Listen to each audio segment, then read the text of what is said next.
Hey, eu sou a Ana Luperalo e esse vídeo aqui foi um tapa na minha cara que eu vou compartilhar com você e talvez seja um tapa na sua, mas antes eu já vou pedir aqui o seu like. Já chegou a deixar o like, ok? Para a palavra de Deus se espalhar aí pelo Brasil, amém? Então se inscreve no canal também para não perder nenhum conteúdo. E que tapa que eu ganhei. Bom, o que aconteceu? Estava lendo Ageu, né, profeta Ageu. E Deus mandou aquele povo de Israel construir construir o templo. Só que Deus mandou e eles esperaram 18 anos. Olha só. Só que eles não pensaram que estavam desobedecendo a Deus. Sabe por quê? Porque eles falaram: não, a gente vai fazer. A gente vai fazer. E quando a gente fizer, a gente vai cumprir. Então isso não é obediência. Só que nós, procrastinação a uma promessa que fizemos com Deus é desobediência, é pecado, e isso tocou profundamente ao meu coração. Porque eu não sei se você reparou, mas eu posto pouco aqui, e Deus já me pediu muitas vezes para postar mais e ser obediente, enfim, que cumprir o meu ministério, cumprir meu chamado, enfim. E a gente pensa: mas eu vou fazer lá na frente. E pior, na palavra de Ageu, né? Deus fala assim: vocês estão preocupados, sabe com o quê? Com construir suas casas luxuosas, suas mansões, e só depois construir o meu templo. E quantas vezes na nossa vida a gente está preocupado em trabalhar, em juntar uma reserva, em comprar a nossa casa, o nosso carro, em cuidar da nossa família, dos nossos filhos e cuidar de toda a nossa vida e deixa em segundo plano as coisas de Deus. Querido, Deus te diz que isso é desobediência. E deixar para depois as coisas de Deus, isso é desobediência. E é por isso que a gente pode ver no mesmo livro. O livro de Ageu é muito rápido, tá? Você pode ler os 2 capítulos primeiros, que já vai ter tudo isso aí que eu tô te falando. E a gente vê no livro que Deus fala que acontece o caos. Que Deus fala assim: vocês comem, mas não matam sua fome. Vocês se vestem, mas não conseguem se aquecer. Porque eu, Senhor, estou tirando tudo de vocês. Eu estou tirando a safra, eu estou trazendo o caos, eu estou trazendo a fome. Isso é muito sério, muito sério.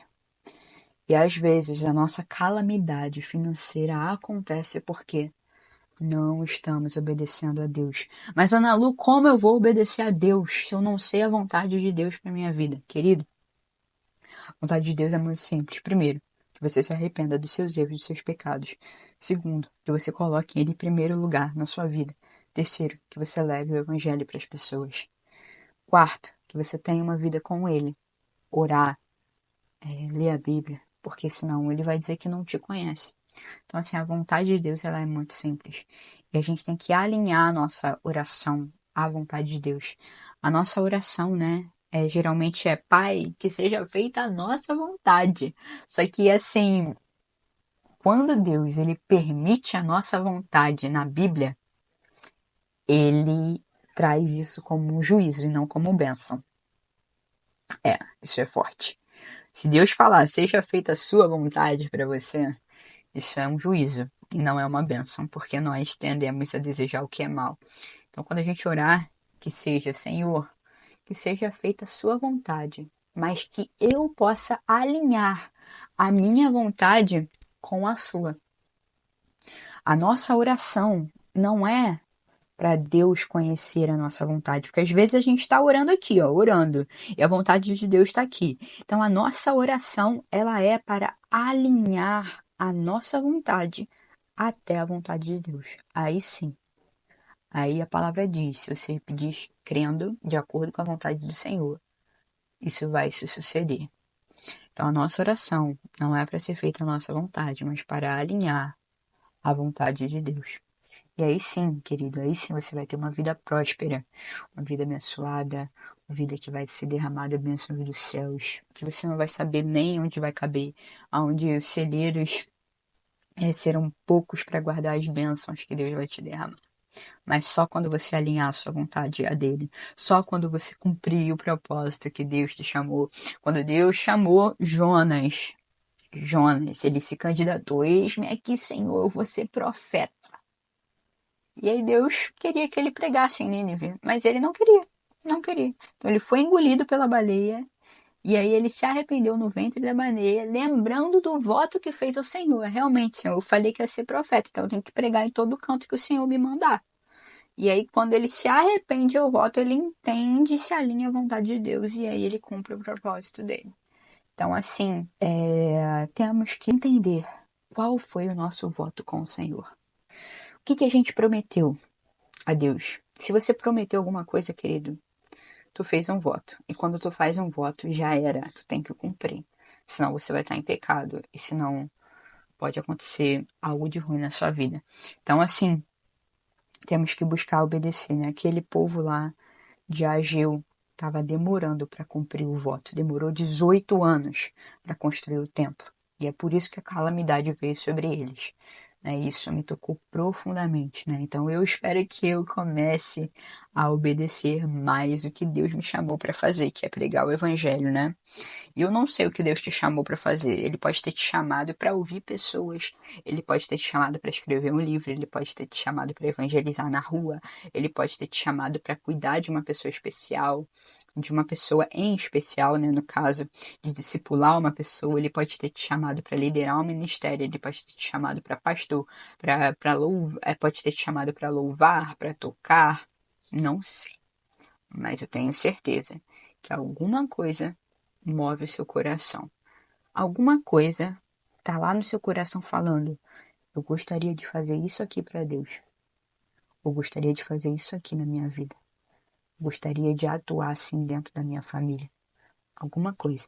Às vezes Deus te chamou somente para ter um relacionamento mais próximo com Ele. Às vezes Deus te chamou somente para: filha, lê a palavra, lê a Bíblia todo dia.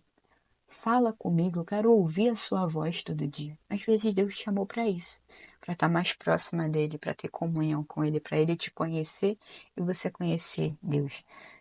Sabe uma coisa que é triste? Uma coisa que é triste é quando a gente conhece Deus de ouvir falar, que nem Jó, né? Antes eu te conhecia de ouvir falar, agora, depois do sofrimento, os meus olhos te veem. Às vezes a gente conhece Deus de ouvir falar, do que o pastor fala lá na frente, do que um vídeo aqui como esse, que alguém tá falando, a gente conhece Deus assim, né? Do que os outros falam.